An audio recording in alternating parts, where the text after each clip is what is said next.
It's a sunny day. It's a flip-flop day.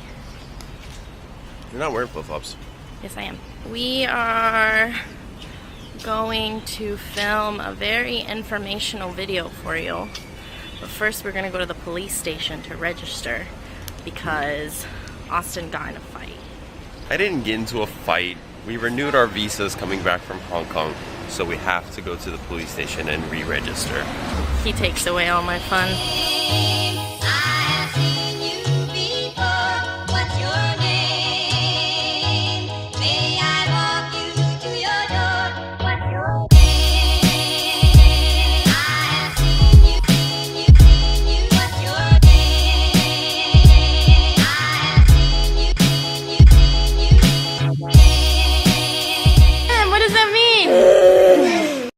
Welcome back, everybody, to the next episode of AP Close-Ups. We are here in the nice Lingxing Park of Shenzhen. Okay, how much of this roll are you going to use for that? Okay. Hey, what's up, everybody? Today is Austin and I's day off, and we wanted to shoot sort of a helpful video. We've been getting some questions about teaching English in China, so we wanted to cover kind of the basics of the things that you should know and just our experiences so far. So why teach?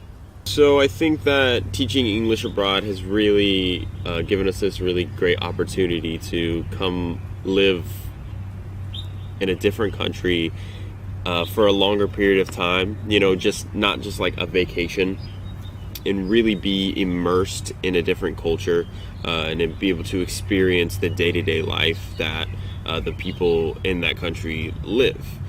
Another reason is I think that learning English is very important, just like learning any language, but the reality is that English is a huge language and it'll get you really far. It's my second language, and I've, gotten so many opportunities because of that, like teaching English. So I think I can find a lot of meaning in that. We can find a lot of meaning in that. So a lot of people have asked us, why China? There's a few different reasons, I guess, why we decided on China to come to first. And one of them was to really get outside of our comfort zone. It goes along with being immersed in the culture as well. Like, no matter where you go, you're going to be immersed in a culture, but we wanted to go to one where there was going to be the maximum amount of, culture shock.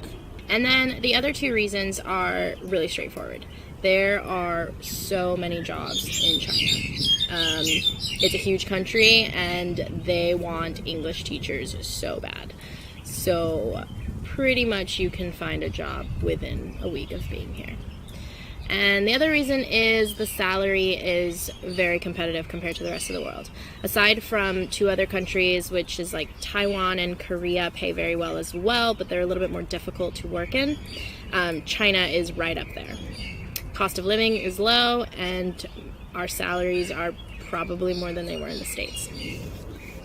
So as far as qualifications, TEFL certificate, TEFL, which is teaching English as a foreign language, is required, as well as a bachelor's degree, to get a work visa, which will allow you to work legally in China. There are a lot of companies that will work with you and work around some of the issues that you might have with either one of those qualifications. Now, there are plenty of different companies that you can acquire this certification through, and you can, knock this course out within a few weeks. It's depending on which one you do, some can be more intensive than others, and the price points on them can vary vastly as well.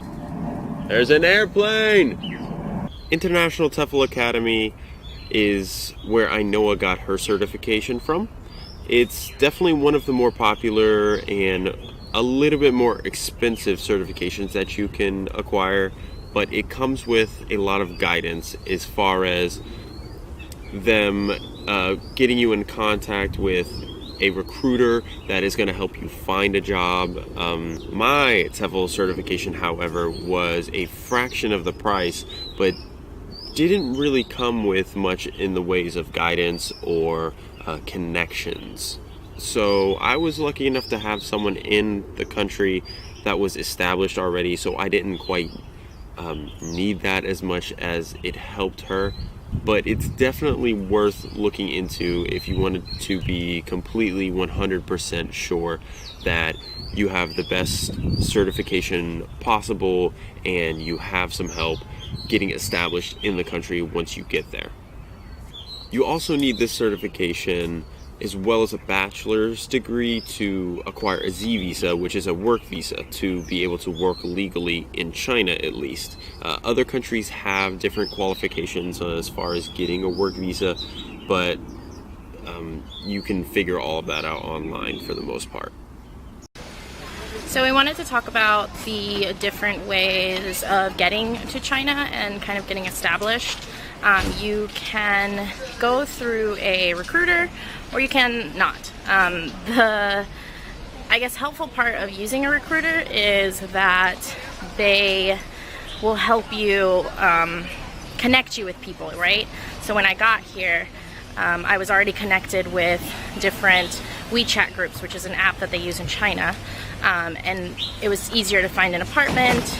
My recruiter waited for me at the airport, which was helpful. I should also say that there's really no harm in using a recruiter because you don't pay them. The way that recruiters make their money is they connect you with the school, and once you get a job at the school, they will cash in on that.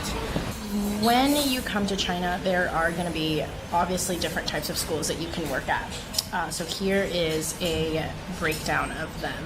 There are international or private schools, and those are going to be ones that require higher qualifications. We don't know anybody at a private or international school, but they pay very well, and usually the conditions for teachers are, pretty good. Benefits are good. Harder to get into though, right?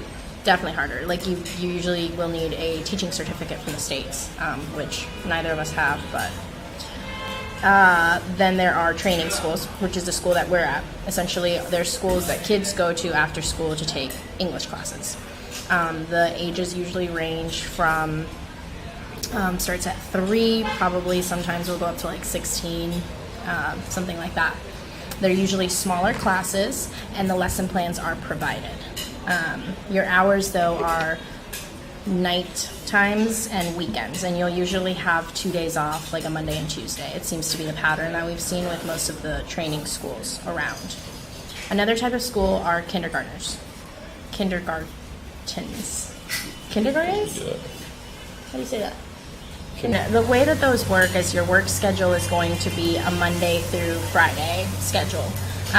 You usually will only teach 1 hour out of the day, a lesson plan that you have to create yourself, but the rest of the time you are in that classroom essentially in a daycare. They do pay well. Yep. Their pay is higher than a training school. Another type of school is public schools. So public schools, you will have that Monday through Friday schedule,